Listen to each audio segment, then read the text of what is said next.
દરેક નીતિની સામે કાયદાની રીતે ઊભો રહેતો SSK ન્યૂઝ ચેનલ। સુરત ખાતે શ્રી સમસ્ત ગુજરાત બ્રહ્મ સમાજ સુરત દ્વારા તેજસ્વી તારલાઓનો સન્માન સમારોહ કાર્યક્રમ 2024નું આયોજન અડાજણ પાટિયા ખાતે આવેલ મનપાના કોમ્યુનિટી હોલમાં કરાયું હતું, જેમાં મોટી સંખ્યામાં સમાજના લોકો જોડાયા હતા। શ્રી સમસ્ત ગુજરાત બ્રહ્મ સમાજ સુરત દ્વારા ગત વર્ષની જેમ આ વર્ષે પણ ભવ્ય તેજસ્વી તારલા સન્માન સમારોહ કાર્યક્રમ રાખવામાં આવ્યો હતો। સુરત સહિત જિલ્લામાં વસતા જુદા જુદા બ્રાહ્મણ સમાજના વિદ્યાર્થીઓને વિશેષ સન્માનિત કરવાનો કાર્યક્રમ રાખવામાં આવ્યો હતો।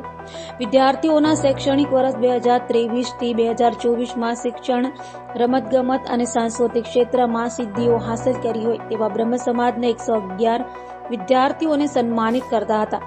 આ વર્ષે તેજસ્વી તારલાઓના સન્માન સાથે જીવનમાં UPSCની સહિત સ્પર્ધાત્મક પરીક્ષાઓની તૈયારીઓ કઈ રીતે કરી શકાય તેવા માર્ગદર્શન સાથે રાખ્યો હતો। ઉપરાંત વિદ્યાર્થીઓને વિશેષ સંસ્કૃત ભાષામાં લખાયેલા સન્માનપત્ર અને ટ્રોફી આપવામાં આવી હતી, જેથી જીવનમાં સંસ્કૃતનું મહત્વ શોધી શકે। તો આ વર્ષે 3 જુદી જુદી કેટેગરીમાં તેજસ્વી તારલાઓનું સન્માન કરાયું હતું, જેમાં ધોરણ 1-10માં 80 થી વધુ ટકા આવ્યા હોય તેવા વિદ્યાર્થીઓ, 2 ધોરણ 12માં વિજ્ઞાન અને સામાન્ય અને આર્ટ્સમાં 70 કે તેથી વધુ ટકા આવ્યા હોય અને 3 થી 9-12ના વિદ્યાર્થીઓએ વર્ષ 2022 થી 2023માં રમતગમત સાંસ્કૃતિક ક્ષેત્રે જિલ્લા કક્ષા કે રાજ્ય કે આંતરરાષ્ટ્રીય સ્તરે સિદ્ધિ મેળવનાર વિદ્યાર્થીઓને સન્માનિત કરી પ્રોત્સાહિત કરવાનું નક્કી કર્યું છે।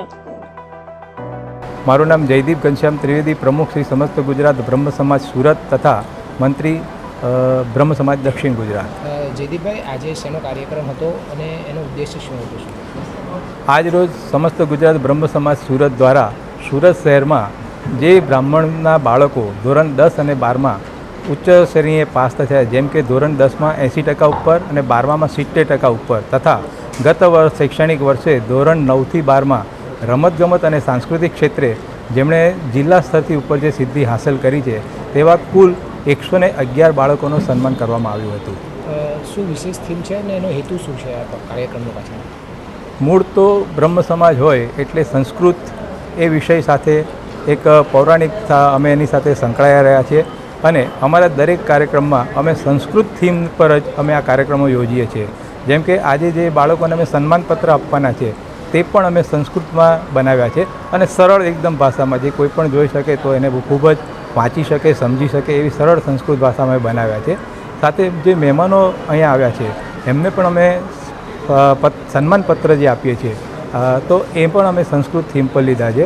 ખાસ કરીને સન્માનપત્રમાં અમે બેકગ્રાઉન્ડમાં વેદ રાખ્યા છે। વેદ એ એવી છે કે આપણું પૌરાણિક વેદ છે, બ્રાહ્મણ એટલે વેદોક્ત કહેવાય, વેદપાઠી કહેવાય। તો આ અમારી મૂળભૂત અમારી જે પદ્ધતિ છે એને જાળવવા માટે અમે એક વિનમ્ર પ્રયાસ કરી રહ્યા છીએ। અને બાળકોમાં કેટલો ઉત્સાહ રહે છે અને પ્રોત્સાહન કેવી રીતે થાય છે આ પ્રોગ્રામ?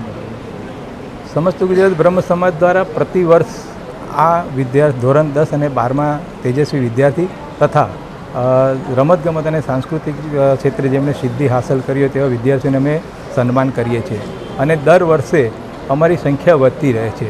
ગત વર્ષે અમે અરજીઓ બધી મંગાવી હતી, એમાં ટોટલ 94 વિદ્યાર્થીઓ હતા।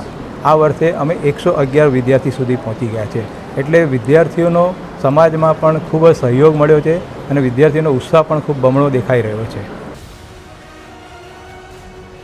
દરેક નીતિની સામે કાયદાની રીતે ઊભો રહેતો SSK ન્યૂઝ ચેનલ।